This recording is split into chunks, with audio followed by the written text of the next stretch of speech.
The name on the intercom. Part 1. The first announcement. It happened during third period on a Tuesday, so ordinary you could have folded it and filed it into any other week of the year. The clocks ticked. The fluorescent lights hummed their usual, tired lullaby. And in Mr. Whitaker's English class, 17-year-old Mia Langley was doing what she did most mornings, staring out the window and pretending to care about the Great Gatsby. Outside, the wind tossed golden leaves across the football field like forgotten thoughts. And somewhere, a janitor's cart creaked across linoleum. It was all background noise until the intercom buzzed. A sharp, brief pop, followed by a moment of soft static. Then the voice came. "Eli Carter, please report to the main office." Just 7 words, crisp, calm. No urgency in the tone. It would have blended into the routine if it weren't for one simple, deeply unsettling fact. Eli Carter had died last year. There was a beat of silence. Mia sat up straighter in her seat, her heart ticking a little faster. A few students glanced at each other with puzzled looks. The kind you trade when something is off but no one wants to be the first to say it. Mr. Whitaker frowned, setting down his copy of the novel.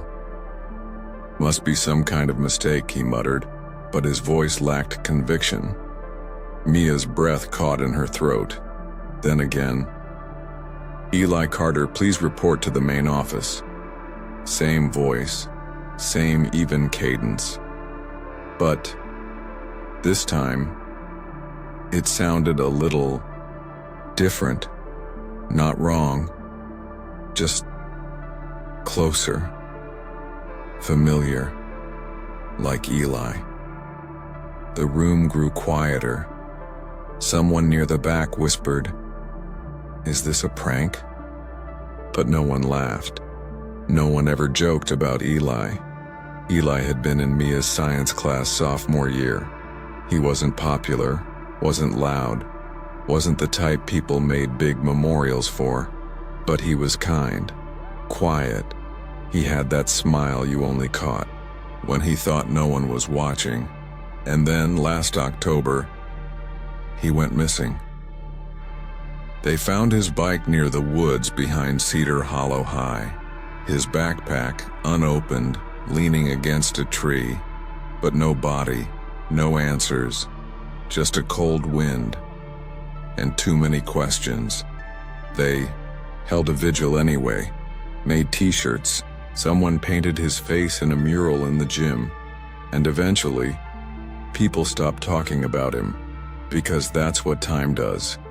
It scrubs memory raw until even tragedy feels smooth. But hearing his name again, spoken like it still belonged, to a living student, it dug up something in Mia's chest she thought she'd buried. The intercom clicked off, and for a few long seconds all that filled the room was the sound of breathing and pencil tips hesitating over lined paper. Then, the buzz returned. "Eli Carter, please report to the main office." The voice had changed. Subtly, it had grown thinner, hollowed out, as though the speaker were further away now, or deeper underground. "Okay, what the hell?" whispered Jamie, seated diagonally from Mia. His pencil rolled off his desk and clattered to the floor. Mr. Whitaker stood abruptly, walked to the intercom panel beside the chalkboard, and pressed the response button. "This is room 112, he said, trying to keep it light. "I think the system's got a glitch. Eli Carter passed away last year. Please check the name list." Silence. No static. No reply. Just silence. Mia stared at the small mesh speaker embedded in the ceiling. She could have sworn she heard something. Not a voice. Not a word. But a breath. Lunchtime buzzed with nervous energy, The halls of Cedar Hollow, usually filled with lazy shuffles, tick-tock arguments, and the scent of reheated pizza, felt somehow off. Conversations were quieter. People moved in groups. Everyone had heard it. Everyone was waiting to see if it would happen again. Mia sat with her usual crew, Jamie, Tyler, and Sasha, but none of them touched their food. "They say the intercom was disconnected during third period," Jamie said. "Like, literally. Unplugged, but it still went off. More than once." Sasha glanced around. "You think it's a prank?" Jamie shook his head. "No one's that cruel." Mia picked at her orange slices. She didn't want to say it out loud, but she remembered something Eli once told her, sophomore year, after class, when they were both stuck waiting out a tornado drill in the same empty hallway. He'd looked at the rows of gray lockers and said, "You ever get the feeling this school remembers more than we do?" Sixth period, chemistry class. The intercom buzzed again. The teacher paused mid-equation. Every head turned. "Eli Carter, please report to the main office." This time the voice wasn't just hollow. It was Eli. Breathless. Flat.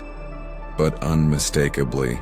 As Mia dropped her pencil, it hit the floor with a tick like a tiny hammer, and suddenly, the room felt freezing. "Did you hear that?" Someone whispered. The intercom buzzed again. The voice crackled. "Mia Langley." She froze. The class froze. "Please report to the library." A beat passed, then another, but no one moved. Her teacher, pale and visibly shaken, gestured awkwardly. Maybe you should go." "But I didn't check anything out," Mia murmured, her voice barely above a breath. "Mia Langley, please report to the library." The voice sounded like a whisper in her ear now. It wasn't Eli, but it wasn't. Not him either. Mia stood, legs trembling slightly. Her classmates stared but said nothing. As she opened the classroom door and stepped into the hallway, the air outside felt thicker, like she had stepped into something humid and electric. Down. The corridor, the library lights flickered once, then again, and then all at once they shut off. Part 2. Ghost in the System. It's funny how fast a rumor spreads in high school. By the time Mia returned from the library, shaken, pale, and unable to explain why the lights had flickered or what she thought she saw in the reflection of the library glass, everyone already knew about the announcement, not the first one, though people were still whispering about that. No, they were buzzing about the second one. The one that called her name. They said the intercom had gone off again while she was inside the library. That it repeated her name 3 more times. That someone swore they saw the library door close on its own. Mia didn't remember that part. But she did remember the silence. The way the air felt thick in her lungs. The strange buzzing under her skin. Like something electric had brushed past. Hers just kept walking. What scared her most wasn't what happened. It was the fact that she didn't feel alone, even when she was. That night, a Discord server lit up. Hollow High Files. It was started by Jax Morales, a tech-savvy senior with too much curiosity and not enough self-preservation. Jax didn't believe in ghosts. He believed in frequencies, corrupted data, signal bleed. But the Eli Carter incident? It didn't sit right with him. He'd been there when the intercom called for Eli. Heard the shift in tone. The way it grew. He'd also heard about Mia. and about a rumor from 2 years back, when a kid named Gavin Lim vanished during a fire drill. Just before he did, the intercom called his name. No one remembered that anymore, but Jax did. And that night, he invited 4 trusted classmates, Mia included, into a private chat room. "Okay, don't freak out," Jax typed, "but I got into the archive panel." "You what?" Mia messaged back. She was curled up in her room, knees tucked under her sweatshirt, lit only by her laptop screen. "I hacked it. It's just a bunch of WAV files, labeled by date." "What are you looking for?" asked Dylan, a quiet kid from the AV club. "Voices," Jax replied. "Unscheduled ones." He uploaded a sample, a simple clip. Less than 10 seconds, static. Then a whisper. "Gavin Lim, please report to the science wing." Mia's stomach dropped. She didn't even realize she was holding her breath, until she exhaled too hard. "That's not on the morning announcement logs," Dylan added. "I checked the official recordings. This one's not listed anywhere." "Exactly," Jack said. "And I've found dozens more." He dropped a folder link. Ghostannouncements.zip. They spent the next hour listening. Each clip was short. Always the same pattern. Static. A student name.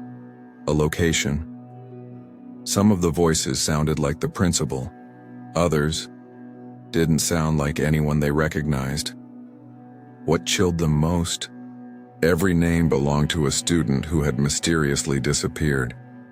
"Maybe it's some messed up tribute," Sasha suggested. "Like some AV club thing they hid." "No," Mia typed. "That doesn't explain the timing." "The Eli clip from today isn't in the archive," Dylan added. "I looked. It's not saved. At all." "They're being overwritten," Jax said quietly. "By who?" Jax didn't answer. The next day, the school tried to brush it off. The principal, Mr. Harland, made an awkward PA announcement about a system error that had caused a repeated phrase from an old file to trigger during morning announcements. No apology, no mention of the names. He looked nervous. More than nervous. Almost hunted. That same day, Jax messaged Mia again. "I checked the intercom control panel in the main office." "You broke into the main office?" "I used a paperclip." "Jax." "I'm serious, Mia. The panel was locked, and the override key was missing. You can't play those announcements manually without it." "So, no one played them?" "No one human." That night, Mia didn't sleep well. Every time she closed her eyes, she heard the intercom buzz. Not in her ears, in her bones. As if the walls of her bedroom were laced with copper wires humming with phantom static. At 3:13 a.m., her phone vibrated. It was an image from Jax, a screenshot. A waveform on a black background. Then another message. I slowed it down. The clip that said your name. Another screenshot. This one showed a second, subtler waveform beneath the voice. There's something under the announcement. What do you mean? Breathing. The next day they met in the old music room. No one used it anymore. The piano had a key that stuck. The ceiling tiles were water-stained. But it was quiet. Jax brought speakers. Dylan brought headphones. They played it. Slowly, with noise, filtering. The announcement sounded grainy now, stretched, unnatural. Mia Langley, please report to the library. Then, under it, so soft it was almost imperceptible, A breath, not digital white noise, not feedback. A human inhale, shallow, wet, too close to the mic. Mia shivered. That's not a glitch, Sasha whispered. That's someone, or something, breathing into the mic while it speaks. Jack said nothing. He was staring at the waveform, his fingers twitching over the trackpad. Dylan leaned in. Do you hear it? Mia nodded. And then, with a hollow softness, the speakers whispered again. Mia. No announcement, no location, just her name. Part 3, The Substitute.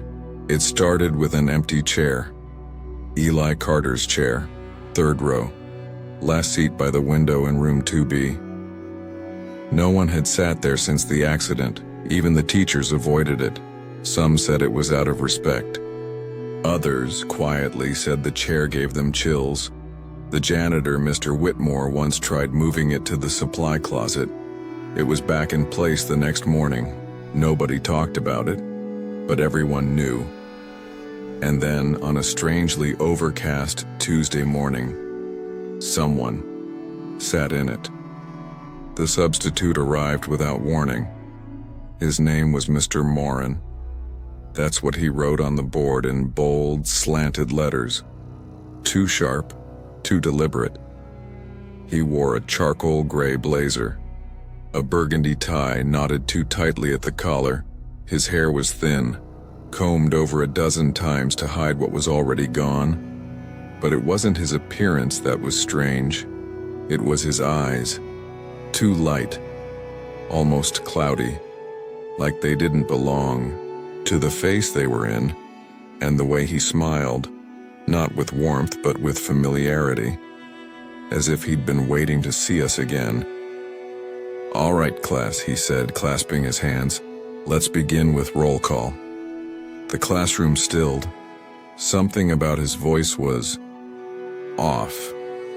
There was a vibration to it, low, layered, like someone was whispering beneath it.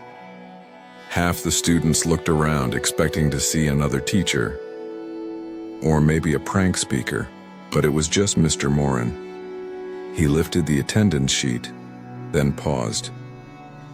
I'll read from memory today. Someone snorted. Probably Kenny. But it died quickly.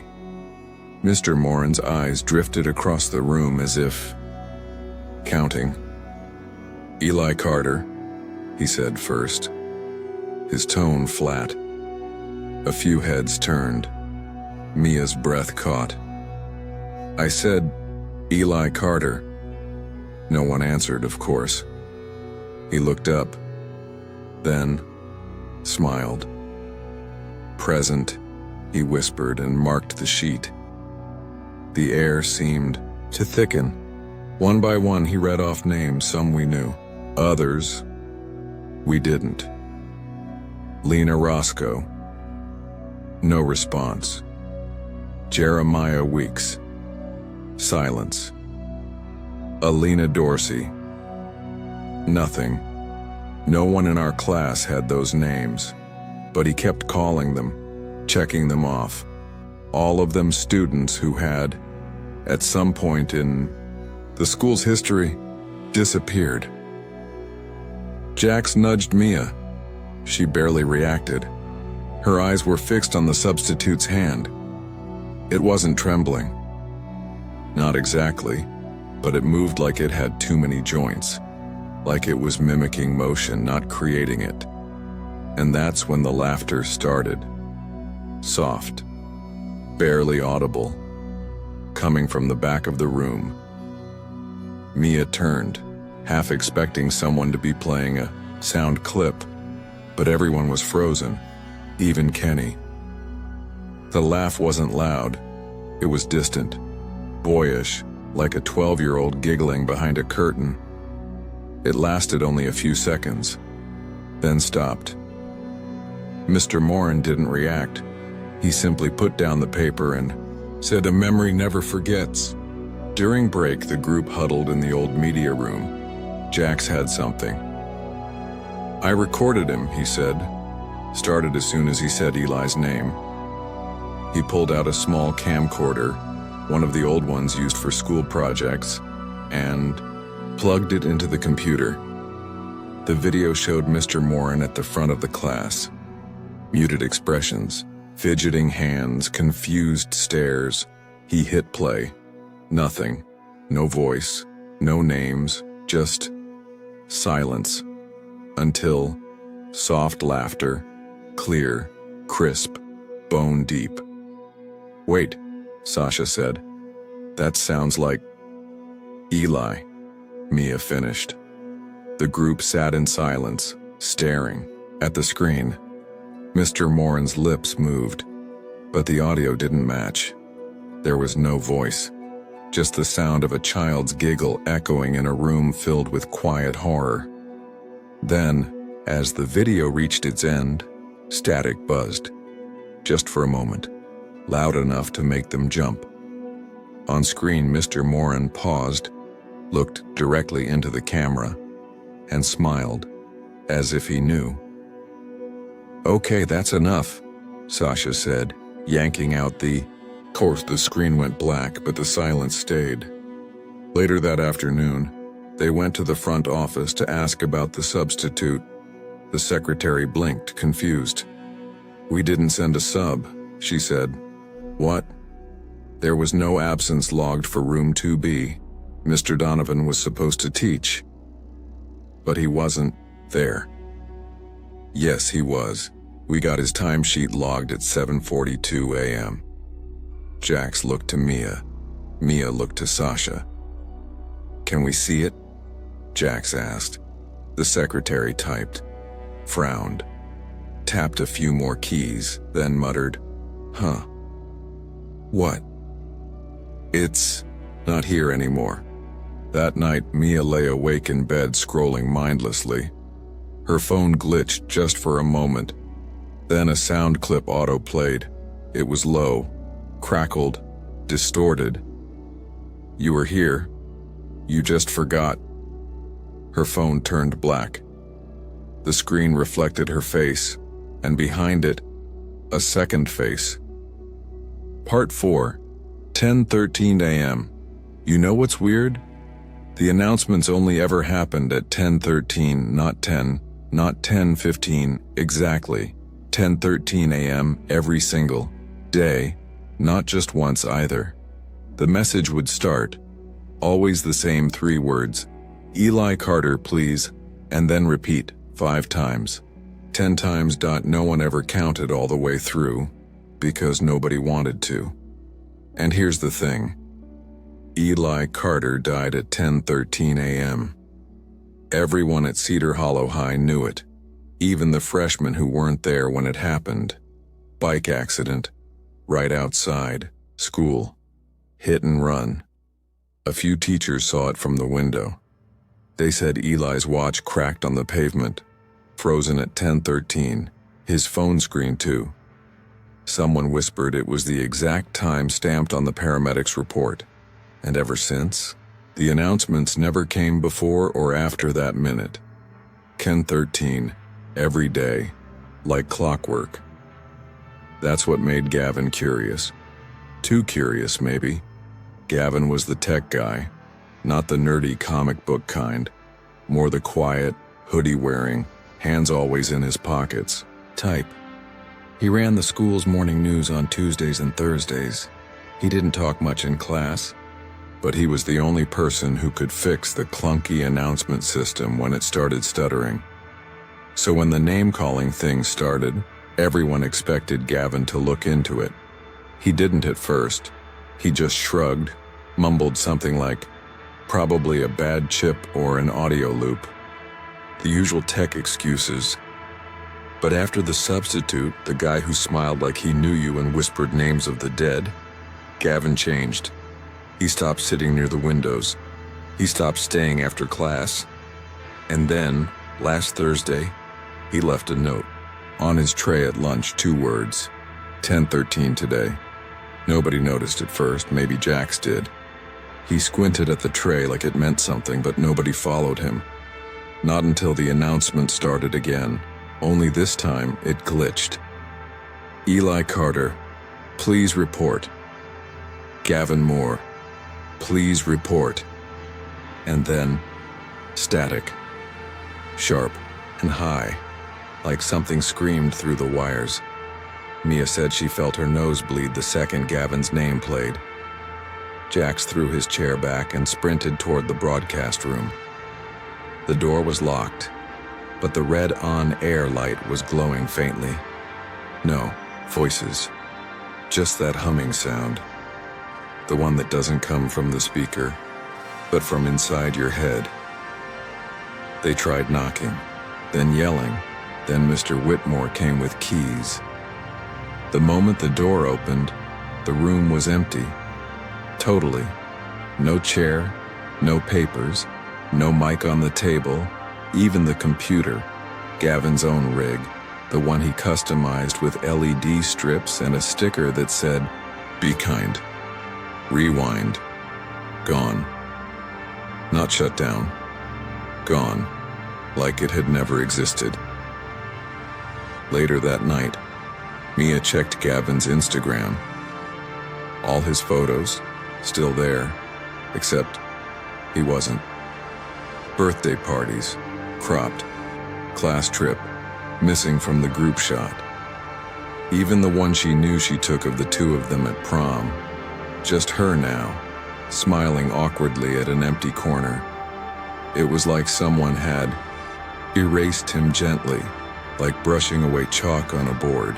Soft, silent, unapologetic. The next morning it happened again, 13 a.m., but this time the voice wasn't the automated monotone anymore. It sounded like a teenager, a little strained, like he was trying not to cry. Gavin Moore, please report to the main office. Jax dropped his pencil. Sasha threw up in the bathroom, and Mia, she walked to the intercom speaker on the wall beside her locker. She pressed her ear to it and swore. She heard breathing on the other end, soft, human, not static, and a whisper. "I'm still here." That afternoon, nobody said a word about it. Nobody mentioned Gavin. The teachers didn't ask where he was. The principal didn't make an announcement. The school newspaper, where Gavin worked as tech editor, no mention. But when Mia logged into the school's media archive, his password still worked. She found a single audio file in a folder called "Not for School." It was 10 minutes and 13 seconds long. She hit play. At first it was silent. Then the announcement system buzzed to life. "Testing. 1, 2, Gavin's voice. She smiled a little. "Okay, I'm here. It's 10:12. Nothing weird yet." Rustling sounds. A chair squeak. Then, soft static. A pause. "Okay, it's 10:13 now. Still nothing." A click, like a door opening behind him. He stopped breathing. Long silence. Then, a voice. Not Gavin's. Not even Eli's. Something deeper, hollow, ancient, like the whisper of something left too long underground. "You shouldn't have stayed." And then, screaming. Not loud, not panicked. Just one sharp gasp, like realization hit a second before the terror. And then, nothing. The file ended. Mia closed the laptop. It was 10:13 a.m. The intercom clicked. On. "Mia Green, please report to the main office." She didn't move, but she did whisper something back into the speaker. "I know what you are." No response, only silence. And then, faintly, the sound of someone dragging a chair across a tile floor. Part 5. Detention Loop. They say the air in detention feels heavier, not because of guilt, but because the clock ticks differently in that room. For Milo Reed, a junior at Cedar Hollow High, it wasn't the first time he'd sat at that long wooden table, scratched carvings, chewed corners, that sort of thing. But something felt different that Thursday afternoon. Maybe it was the storm rolling in. Maybe it was the way Mr. Halpern, the vice principal, hadn't shown up, just left a clipboard and vanished. Or maybe it was the silence. Too quiet, even for a school at 4:45 p.m. Milo twirled his pen between his fingers, then dropped it on purpose. Anything to break the stillness. The fluorescent light above him hummed faintly, flickering now and then, like it was trying not to sigh. He glanced at the wall clock. 4:46. It hadn't moved since he walked in. At first, he didn't think much of it. School clocks were always busted, but then he checked his phone. 46. No service, no Wi-Fi, no ticking, like the world had taken a breath and decided not to exhale. He stood, stretched, walked to the back of the detention room. There was a supply closet he'd always assumed was locked, or maybe just full of brooms and ammonia. But today, the door was open, just enough to feel wrong. Inside, it wasn't a closet at all. It was a hallway, narrow, dust-choked, lined with chipped tiles no one had walked on in decades. The lights flickered, harsh as if they'd been waiting. Milo stepped in. His footsteps echoed behind him. Sharp, lonely. He knew this part of the school didn't exist.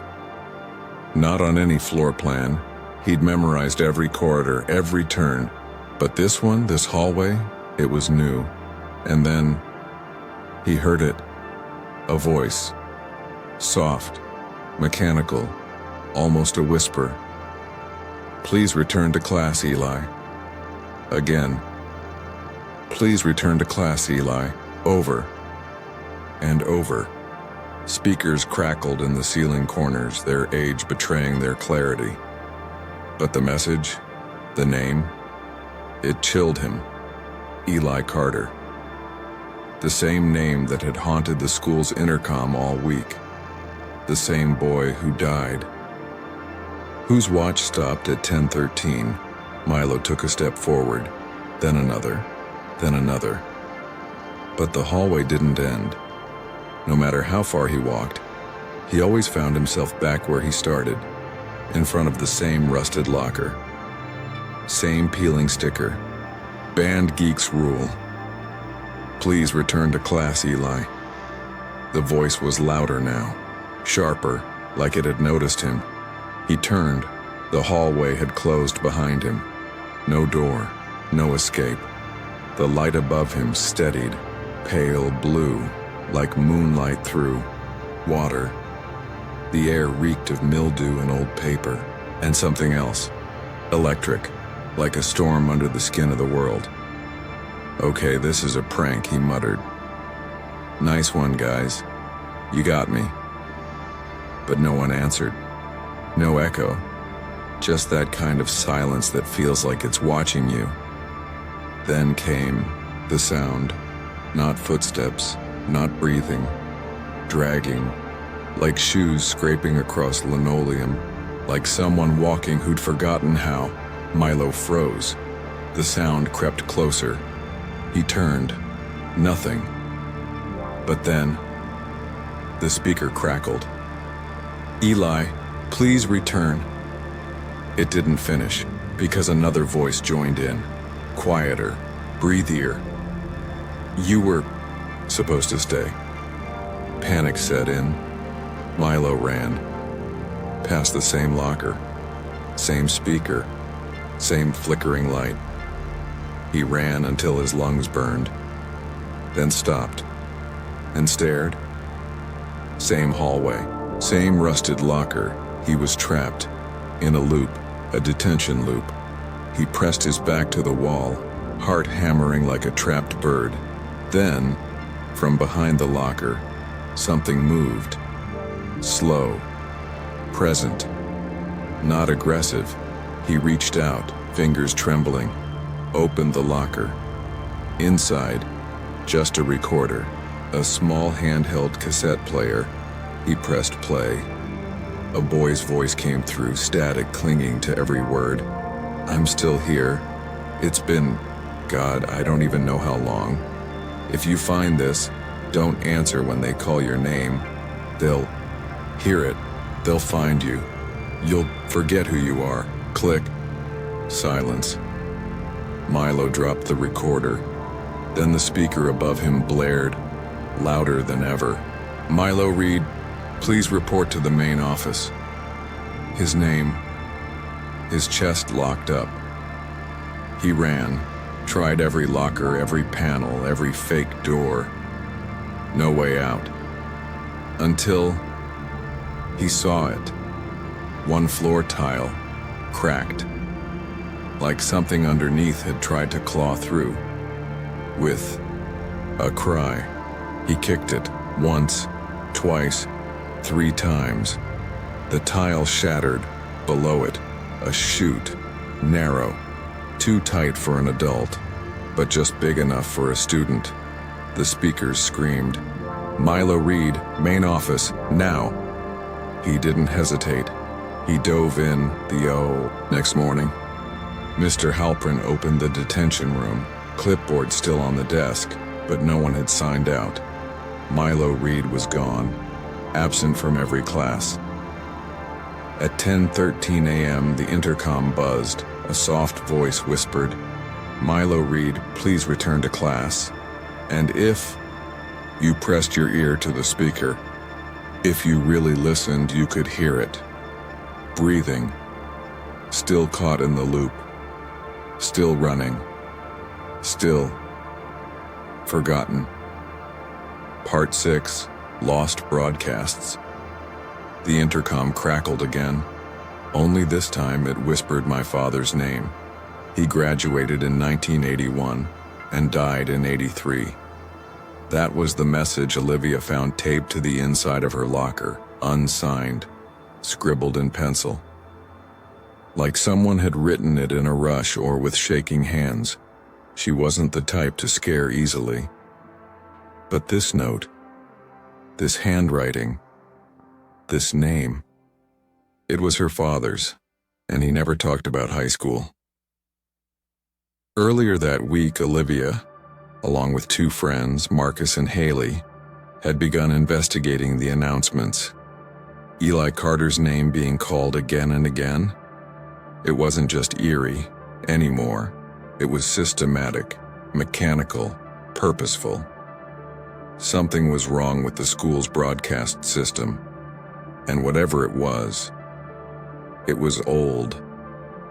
Haley was the first to notice the anomaly. The intercom room had 2 consoles.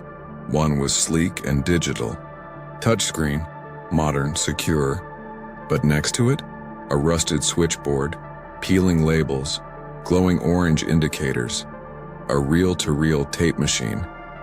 That shouldn't have worked, shouldn't have even been plugged in. But it was. Still flickering, still connected, still waiting. Haley, being Haley, snuck a copy of the intercom logs after a student council meeting. She dumped everything onto a spreadsheet. That's when they saw the pattern. Same time, every day, same format, name, location, timestamp. Each name, someone who had died, gone missing, or simply disappeared during their time at Cedar Hollow High. It stretched back decades, 1 name per year, sometimes 2, all with a quiet note beside. Them, no voice match found, but the logs? They had audio files attached. Haley clicked on the oldest one, dated October 12, 1963. The static was thick, fuzzy, like a radio pulled from underwater. But then, a voice emerged, clear, young, calm. "Thomas Greer, please report to the main office." Olivia's heart sank. It was Eli Carter's voice. "That's impossible," Marcus whispered. "He wasn't even born then." They played more clips. "Angela Burns, please report to the gymnasium." "Marcus Delaney, please return to class." "Lydia Stone, please report to the principal's office." Each one, every single one, spoken in that same gentle, unhurried tone, that same Eli. But there was something else beneath the voice, a grainy warmth, like it wasn't coming through a speaker, but through something alive. "Guys," Haley whispered, scrolling metadata. "These weren't recorded digitally. These are analog, reel to reel." She checked the device log. No one uploaded them. Olivia leaned in. "Then where are they coming from?" Silence. Marcus broke it. "Not from the school, maybe." Haley turned pale. "Or not from here."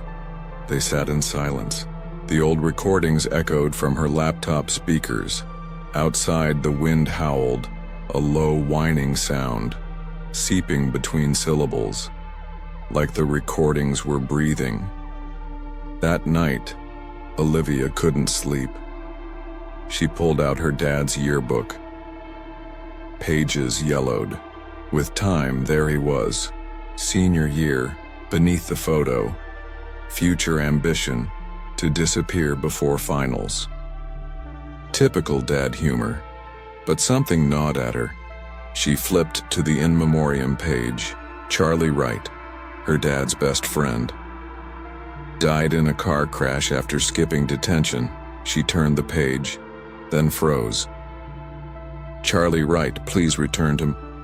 Class replay. Same tone, same voice. Eli Carter, calling someone 30 years before he was born. The next morning, Olivia arrived at school early. She walked the halls alone. Still, dust-drenched, heavy with silence. She carried a flash drive, full of those clips. Her heart beat faster with every step. The intercom room door wasn't locked. Inside, it smelled like burnt plastic and dry copper. The reel-to-reel was still. The tape, loose in its spool, used. Recently, she reached for it, touched the edge. The machine clicked. The speaker buzzed. "Olivia Reeves, please report to the library." I froze. It was Eli's voice. But this time, it was softer, more human. And then it added something new. "Your father is waiting." She backed away, ran down the hall. Haley and Marcus were already waiting. "I heard it too," Haley said, "but mine said my grandmother's name. She died before I was born." Marcus nodded. "Mine called my brother. He went missing when I was 7. Never found."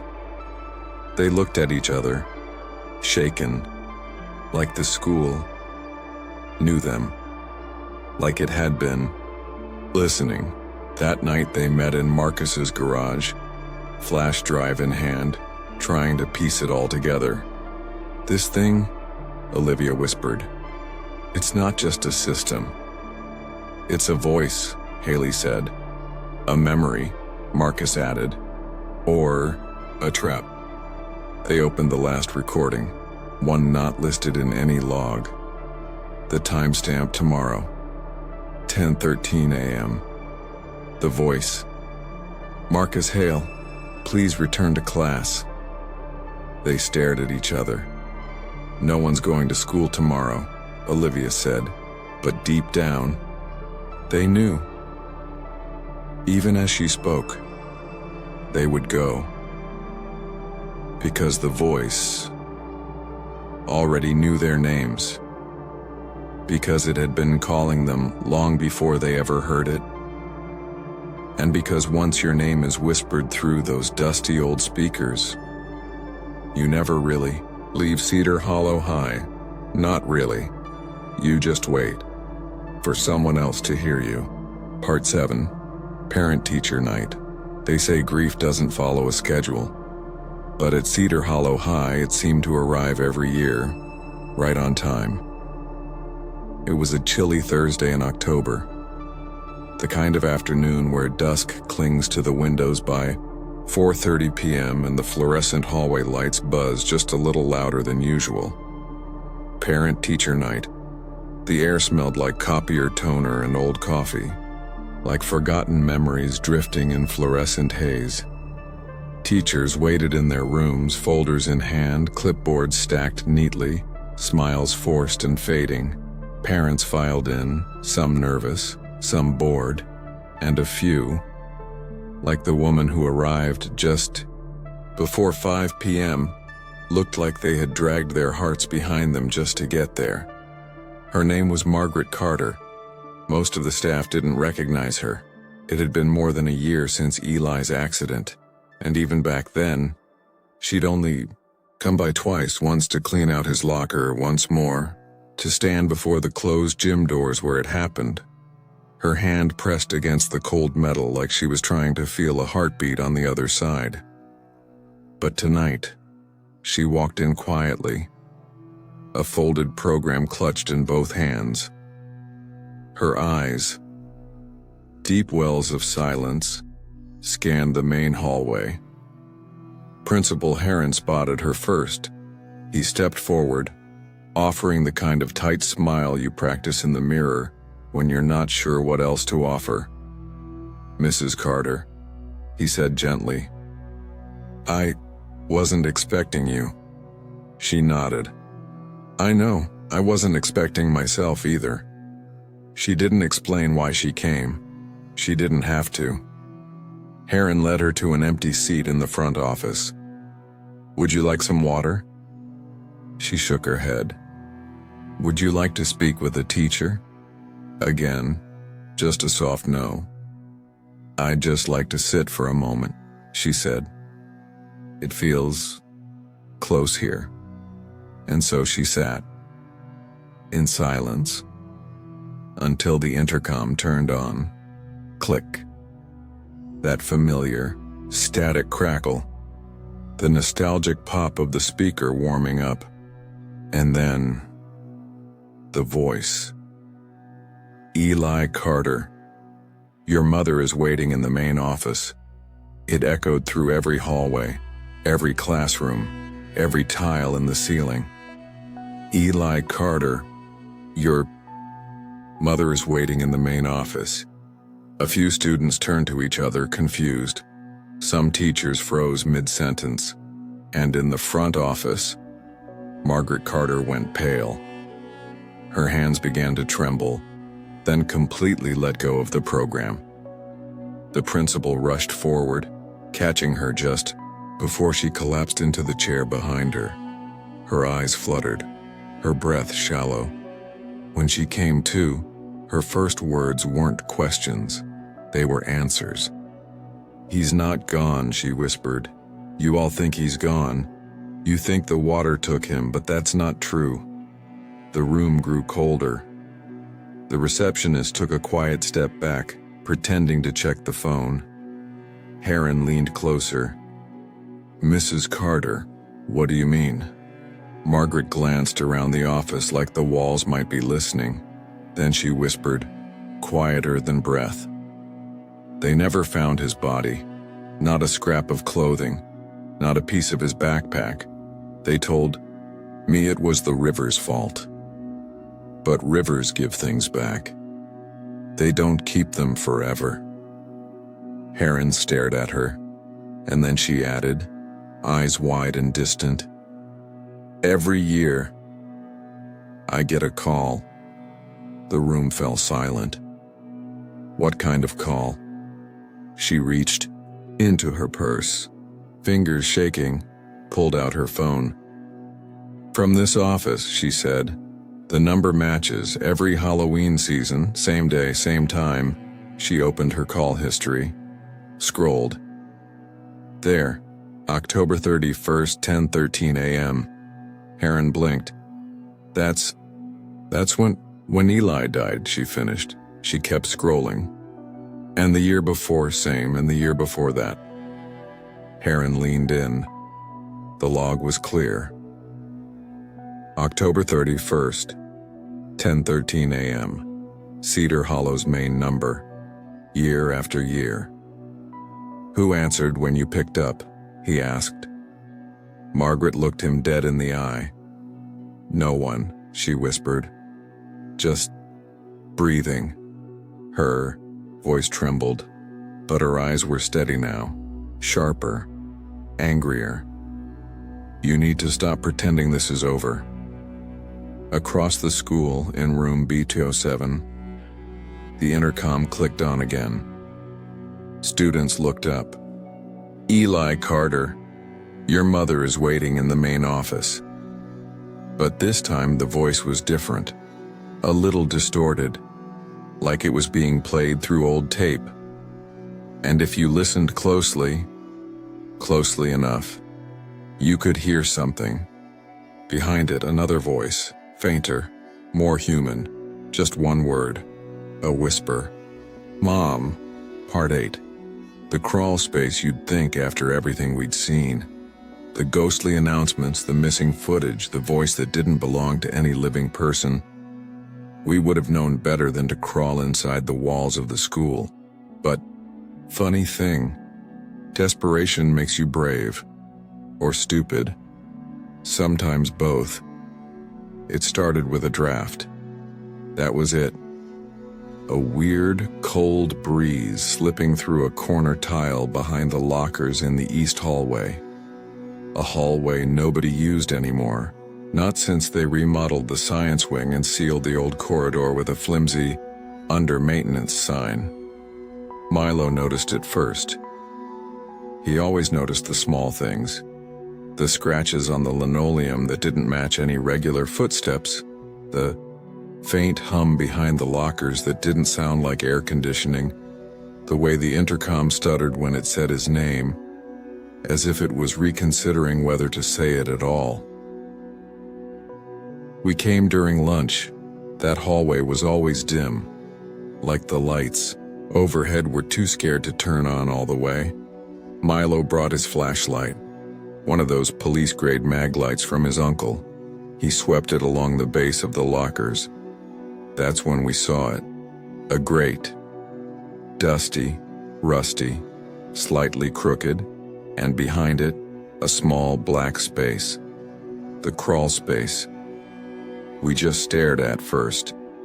It didn't look like school property. There were no wires, no insulation, just old wood and something deeper. Something dark that swallowed light instead of reflecting it. Then Nora, of course it was Nora, pulled out the multi-tool from her keychain, unscrewed the grate, and gave us that look. Well, no one said no. So we went in. The space was narrow, claustrophobic. We had to crouch, shuffle sideways. The air smelled like dry rot and forgotten basements. The walls were wooden planks, nailed unevenly, scratched in places, deep scratches, like something had tried to claw its way out. Milo led the way, flashlight steady. We were maybe 10 yards in when he stopped so suddenly I bumped into him. "What is it?" I whispered. He didn't answer. Just pointed the flashlight ahead. There, mirrored in the crawl space, a low shelf, not like in a house. Just a warped board nailed between two beams, and on it, papers. Hundreds, yellowed, curled at the edges, layered like someone had been stacking them for decades.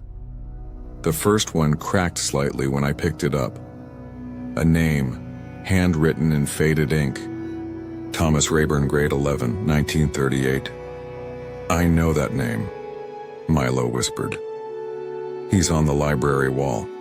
The plaque for students who died during the flood." Nora picked up another.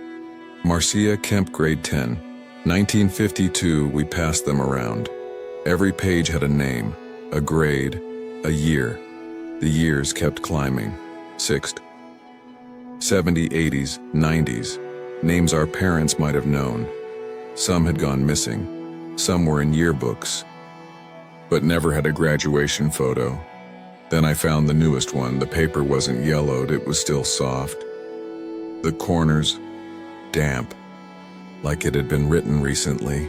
The ink was red, still glistening, and it said, Eli Carter, grade 11, 2022. We stared at it. Nobody spoke. Then Nora whispered, "That wasn't ink. We should have left. I know that now. But Milo had that look. The same look he had when he found the audio files, when he traced the intercom wiring after hours, when he wouldn't stop asking questions. He was connecting dots only he could see. There's more back here," he said, and crawled deeper. The air turned colder. My knees scraped splinters. My shoulder brushed something cobwebbed. Then, a dead end, or so we thought. Milo pressed against the wall. It gave way. A false panel. He pushed it open, and we stepped into a room no one knew existed, a hidden archive. The walls, covered in crumbling, soundproof foam. The table, cluttered with reel-to-reel players, tape spools, brittle wires, and a single chair, empty facing the wall. Except, there were headphones on the chair, big, old, heavy. Milo picked them up, pressed one to his ear. Seconds passed. Then he went pale. "Guys, it's him." "Who?" "Eli." His voice. "What's he saying?" Milo's voice came out hollow.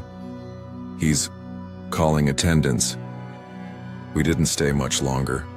We took a few of the papers, names we recognized, crawled out the way we came. But something followed us. Not footsteps, not shadows, something else. As we passed under the east hallway speaker, the intercom crackled. No announcement, just static. And in that static, beneath the fizz and pop, I heard it. My name. Callie. That night I had a dream. I was back in the crawl space, alone.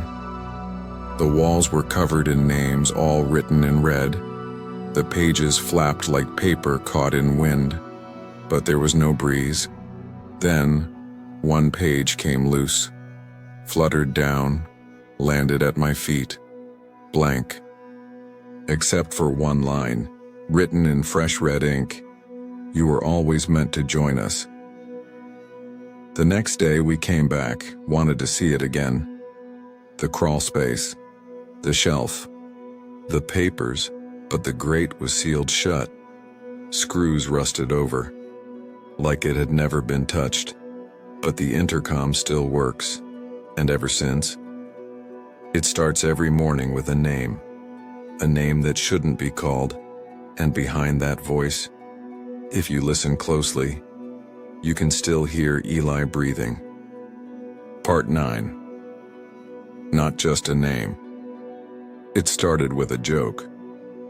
"Hey, Tyler," Ben nudged him during third period English. "Did you hear that? They're paging you from the beyond." Tyler frowned, twisting the cap off his water bottle. "Huh?" Ben pointed at the dusty intercom speaker above the whiteboard. "Didn't you hear it? Tyler Beckett, please report to the main office." Right when Mrs. Dugan stepped out, Tyler chuckled, uncertain. "Well, maybe I'm in trouble." Ben shrugged. "Or maybe Eli Carter's got a new ghost buddy." That part wasn't funny anymore. Ever since Eli's name echoed through the intercom, months after the accident, the school had lived on a knife's edge between mockery and dread. Some laughed, some left, and a few, like Tyler, just tried to ignore. But that day felt different, wrong. Tyler hadn't heard his name, not the first time, but later. In the silence between bells as the hallway emptied for lunch, the speaker above his locker crackled. "Tyler Beckett, please return to class." The voice was thin, distorted, like it came from underwater. He turned, expecting to catch someone with a walkie-talkie pulling a prank, but the hallway was empty, and the classroom behind him was the one he had just left. He brushed it off, until the next day, and the next, every morning. 10:13 a.m., the same time Eli died in the auditorium collapse, Tyler's name rang out again. Sometimes it was formal. "Tyler Beckett, your presence is requested in the main office." Sometimes it whispered, pushed through static, barely there. Once it said only one word. Tyler, no last name, no location, just his name, as if testing it, tasting it in the air. He told people. Ben rolled his eyes. "Dude, it's probably just a glitch. Don't make it into something it's not." Even Mrs. Dugan waved it off. "Tyler, if the office needed you, they'd send a pass. Ignore the intercom. It's always been buggy." But the announcements weren't the scary part. It was what happened after. It started small. A classmate, the one who always sat next to him on Mondays, called him Trevor. A lunch lady stared blankly when he asked for chocolate milk. You go here?" Then came the yearbook. Tyler flipped to the sophomore roster. His name was there, but no picture. Just a gray silhouette. Like the printer forgot he existed. He asked Ben. Ben blinked. "Wait, you're not in the yearbook? Weird. Were you out that day?" "I sat right next to you in the photo line." "Did you?" Ben's brow furrowed. Genuine confusion. That night, Tyler couldn't sleep. His dreams fractured, slippery, full of static, and low, humming voices. One voice louder than the rest. His name, looped, over and over. By Thursday, it escalated. His student, portal, blank. User not found. His locker, wouldn't open, and at practice, Coach Sanders yelled at him for skipping again. Tyler had been running laps the whole time. In the cafeteria, he waved at Ben. Ben squinted. "Hey, you're that guy from, bio, right?" Tyler's smile faded. "Ben, we've known each other since 4th grade. Ben nodded slowly. "Right, sorry, man. I've just got a lot on my mind." That night, Tyler called his mom. "Hey, I wanted to hear your voice." "Tyler, are you okay?" she asked gently. Then, her voice changed.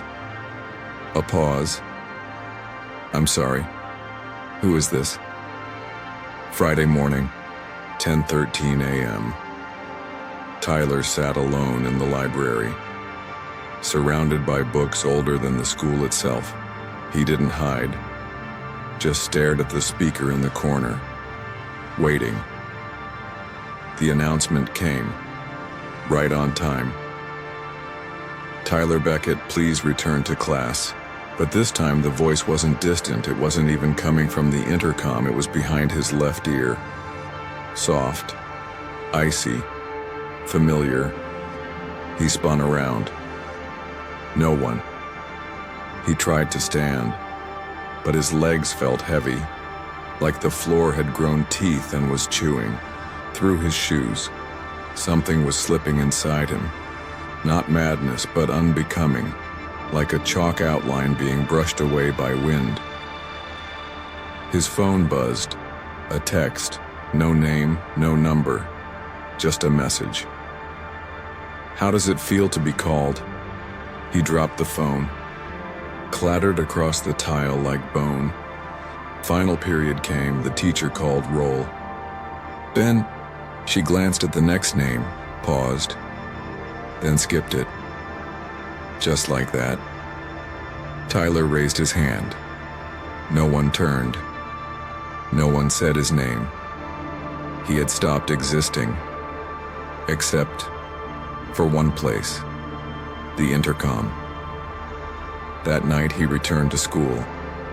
He didn't know why. Only that he had to. The broadcast room was locked, but the knob clicked open at his touch. Inside, dust, machines humming, the scent of mildew, and a microphone. Old, rusted, dented. He sat. The red live light blinked once, then again. Then, he heard it through the school's empty halls, echoing like a ghost chasing itself down forgotten corridors. Tyler Beckett, please return to class. Only this time, he hadn't pressed anything. And the voice wasn't Eli's. It was his. Would you answer if the school called your name, even if no one else remembered who you were, even if you were the only one who still did? Just listen closely next time the intercom crackles. You might hear Tyler's voice and he might be calling for you. Part 10, the last broadcast. Some things don't end when you walk away from them. Some things... Wait. That was the first line scribbled across the wall just outside the broadcast room. It looked fresh, like the paint hadn't dried yet, glistening slightly under the hallway's flickering fluorescent lights. The message hadn't been there yesterday, or the day before, and yet, it felt old, ancient. Olivia, Milo, and Becca stood frozen, their sneakers quiet against the scuffed linoleum. They had come to finish it, to tear out the guts of the intercom system once and for all. The whispers, the voices, Eli's name, the looping, the forgetting, all of it had to end. But when they opened the door to the broadcast room, it was like walking into another world. Gone were the familiar desks, the static-scarred mixers, the rusty control board with peeling tape that once read, "Main feed." Instead, the room had transformed, or maybe it had revealed what had always been hiding beneath its skin. Now it was empty, except for one thing, a single ancient microphone standing in the center of the room. It wasn't plugged into anything. No wires, no receivers, just the mic, on a rusted pedestal, surrounded by a soft, pulsing red glow, like a heartbeat, and echoing from somewhere, everywhere, nowhere. Eli Carter, please report to the main office. Over and over, and over again. Becca stepped forward first, arms crossed tight against her chest. "Where the hell is all the equipment?" she whispered. "We were just here. Literally 2 days ago. There were monitors, cords, boxes of tape. Gone," Milo said flatly. "All of it." They circled the mic, not touching, not speaking, not breathing too loud. The glow throbbed gently, syncing with the rhythm of the loop. "Eli Carter, please report to the main office." But this time the voice wasn't quite the same. It was older, slower, like the syllables were being dragged across gravel. Olivia turned toward the back wall. "Something's wrong," she said, barely audible. It's like we've walked into a memory, or a recording that doesn't know it's stopped, Milo finished. Then, without warning, the voice stopped. Not faded, not powered, down, just stopped. Silence rushed in like a vacuum. And then, a new voice. Olivia Torres, please report to the main office. It was unmistakable. Not a recording, not filtered. It was Eli's voice. But not Eli at 13. This voice was older, more present, like he had never really left, like he'd been growing. Olivia backed away from the mic. Nope, I'm not doing this, she muttered. Her voice trembled, though she tried to steady it. I didn't come this far just to be next. Becca reached for her arm, but Olivia pulled away. This is targeted, specific, it knows who we are now. Of course it does, Milo said. He had knelt beside the mic stand, squinting at something scratched into the metal. It's been watching. Etched into the base of the stand were names. Hundreds of them, maybe more. First names, last names. Some faded into rust, but there, near the bottom, newer, sharper, Milo Cross. Milo stumbled back. I didn't see that before. Look at the glow, Becca whispered. It's redder now, brighter. And it was, no longer calm. The pulse of light had quickened, insistent, urgent, alive. Becca Allen, please report to the main office. The voice was smiling now. Somehow, there was a tilt to it, a grin in every vowel. The door slammed shut behind them. No wind, no movement, just closed. Like a period at the end of a sentence, they ran, or tried to. The door wouldn't budge. No vents, no ceiling tiles. Just smooth concrete and four walls pressing in slowly, like lungs exhaling. The microphone flickered. Then it spoke. You came here to destroy me. It wasn't a broadcast anymore, it was speaking to them, a presence using the intercom as a throat.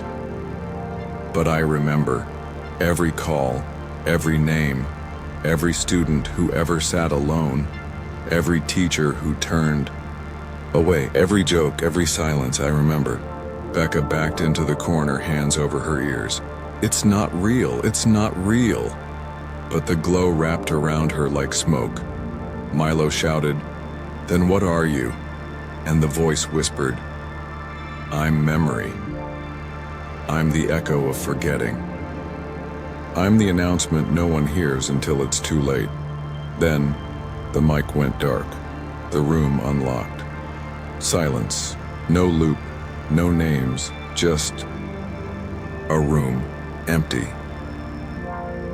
The next morning, the intercom made no sound, no announcements, no calls for attendance, no warning bells. Students whispered, teachers checked wiring. The office swore the system was offline. But when Olivia opened her locker, she found a folded slip of paper. No writing, just a single smudge of red. Not ink, not quite. The paper smelled like rust and static, and beneath her books, resting at the back of the locker, was a microphone, not plugged in, just waiting.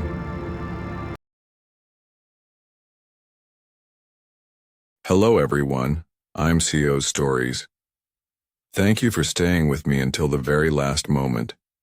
If that story gave you chills, made you jump, or simply kept your eyes glued to the screen, don't hesitate to hit the like button to support the channel.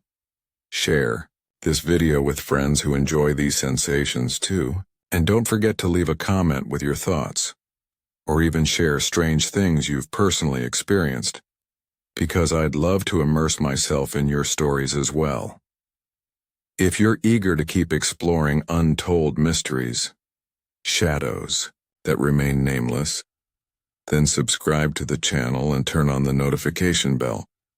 A new door will open every day. Are you ready for the next story?